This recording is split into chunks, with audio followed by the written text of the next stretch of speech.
கேள்வி கேட்கலாம், எல்லாருக்கும் எல்லா உரிமையும் உண்டு. விமர்சனம் செய்யலாம், எல்லாருக்கும் எல்லா உரிமையும் உண்டு.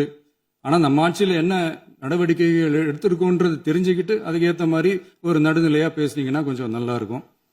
சட்டம் ஒழுங்கை பத்தி யாருக்கு என்ன யோசனை இருந்தாலும், மக்கள் நலனுக்காக யாருக்கு என்ன யோசனை இருந்தாலும் அதை தாராளமாக சொல்லலாம். நம்ம அரசு அது காது கொடுத்து கேட்கும். ஆனா நம்ம அரசனுடைய நிர்வாகத்திறன் அதை பத்தி பேசுறவங்களுக்கு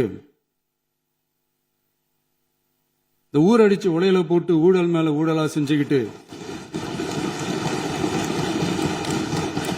அதுல இருந்து தப்பிக்கிறதுக்கு பேர் தான் நிர்வாகத்திறன் அப்படின்னு சொன்னா, அப்படிப்பட்ட ஒரு ஊழல் செய்யற நிர்வாகத்திறனை நம்ம அரசு ஒரு நாளும் செய்யாது.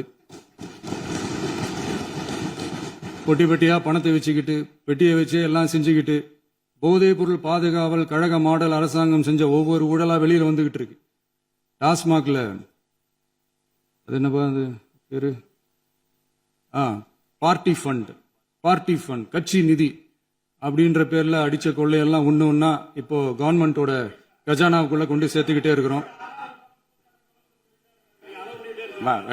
டிபார்ட்மெண்ட்லயும் மறுபடியும் சொல்றேன், கட்சி நிதின்ற பேர்ல அடிச்ச கொள்ளைய ஒண்ணா கவர்மெண்டோட கஜானாக்குள்ளேயே கொண்டு சேர்த்துக்கிட்டே இருக்கிறாங்க. இப்பவும் சொல்றேன், மக்கள் பணத்திலிருந்து ஒரு பைசா கூட தொடமாட்டோம், தொடவும் விடமாட்டோம், தொட்டா விடமாட்டோம், இதுக்கு முன்னாடி தொட்டவங்களையும் விடமாட்டோம்.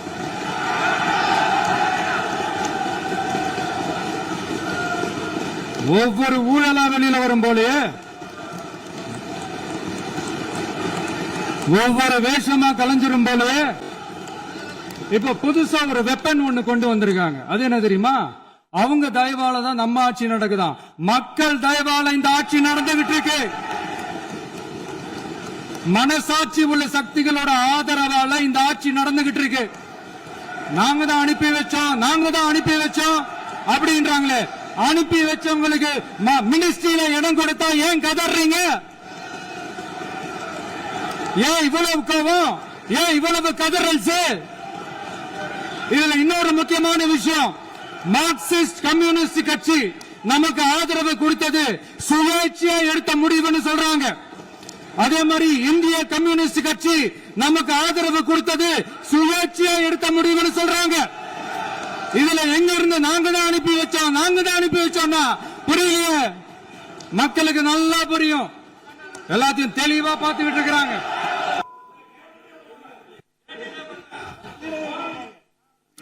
இந்த சமூக நீதி அரசுன்னு சொல்றவங்களை பார்த்து கேட்கிறேன், நம்ம பட்டியலின சகோதரர்களுக்கு எத்தனை அமைச்சர் பதவி கொடுத்தீங்கன்னு கொஞ்சம் சொல்ல முடியுமா? ஆனா நம்மளுடைய அரசு டெக்னாலஜி எல்லாம் மாறி வேற எங்கேயோ போயிட்டு இருக்கு. பஸ் இதுல கொஞ்சம் டெக்னிக்காச்சும் கொஞ்சம் மாத்தினா கொஞ்சம் நல்லா இருக்கும்.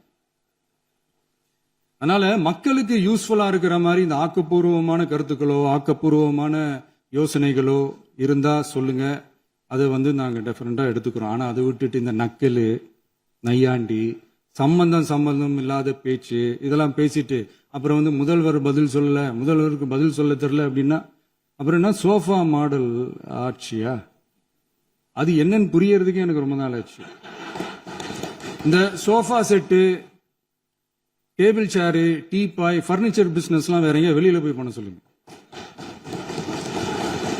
அப்படி அந்த பிசினஸ் தான் பண்ணணும்னா நிறைய பிசினஸ் பண்ற மாதிரி வெளியில போய் பண்ண சொல்லுங்க, இங்க சட்டசபைக்குள்ள வேணாம். அதனால ஆக்கப்பூர்வமான கருத்துக்கள் இருந்தா சொல்லுங்க. டெஃபினட்டா அது சரியா இருந்தா நாங்க ஏத்துக்கிறோம். எனக்கு ஒரு குட்டி கதை ஒண்ணு ஞாபகம் வருது, சொல்லாமா? ஒரு ஊர்ல ஒரு பெரியவர் வெயில் ரொம்ப ஜாஸ்தியா இருக்குன்னு சொல்லிட்டு கண்ணுக்கு மேல கை வச்சுக்கிட்டு இப்படி சுத்தி முத்தி தேடிக்கிட்டு இருந்தாராம். அப்ப கூட இருந்த ஒரு சின்ன பையன், என்ன தேடுறீங்க அப்படின்னு கேட்டானா. அதுக்கு அந்த பெரியவர் சொன்னாரா, அது ஒண்ணு இல்ல தம்பி, உங்க அப்பா இங்கதான் இருப்பாருன்னு சொன்னாங்க, அதான் தேடிக்கிட்டு இருக்கேன். எங்க உங்க அப்பாவையா காணோம்?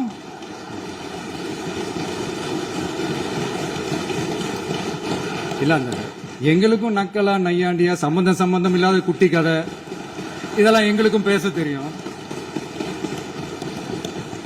அந்த கதையில பெரியவர் அப்படி சொன்னாராம், தப்பா எடுத்துக்காதீங்க. அந்த கதையில பெரியவர் அப்படி கேட்டாராம்.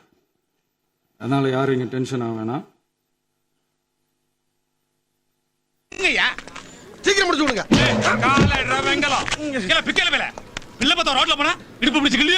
இடுப்பு எடுப்பா இருந்தா பிள்ளை பத்தவன் பாப்பேன். ஏன்னா லேசா அப்படி இடுப்பு பிடிச்சு கிள்ளதுக்கு இம்புட்டு பையனும் வேலையை விட்டு வந்து உட்காந்துருக்கீங்களே. ஏன்டா நீங்க எல்லாம் விருந்தாளிக்கு போறீங்களா? இரு அவசரப்படாதீங்க. ஆயின் பண்ணியாச்சாடா? ரெடியா இருக்கீங்களா? தைரியத்தை படப்படாது. அசிங்கமா இல்லையா அண்ணனுக்கு ராஸ்கல்? சரியா? அந்த பிள்ளை லைட்டா இடுப்பு பிடிச்சிக்கிறதுக்காக உங்க வீட்டு பிள்ளையா நினைச்சு எல்லாரும் என்னை மன்னிச்சிருங்க. ஏண்டா பண்றதையும் பண்ணிட்டு எங்க வீட்டு பிள்ளையாடா நீ? அடிக்கடா அவனை. அப்ப ஸ்டார்ட் பண்ணுங்க. எப்படி பவுஸ் காட்றா பாரு. டேய் ஐட்ட தர்றா. இதுதான் கடைசி. ஏதோ உடம்பு தேக்கா இருக்க கண்டு ஊரே கூடி குத்துனாலும் ஒரு கூட்டம். போ இந்தாங்க கட்டுங்கண்ணே.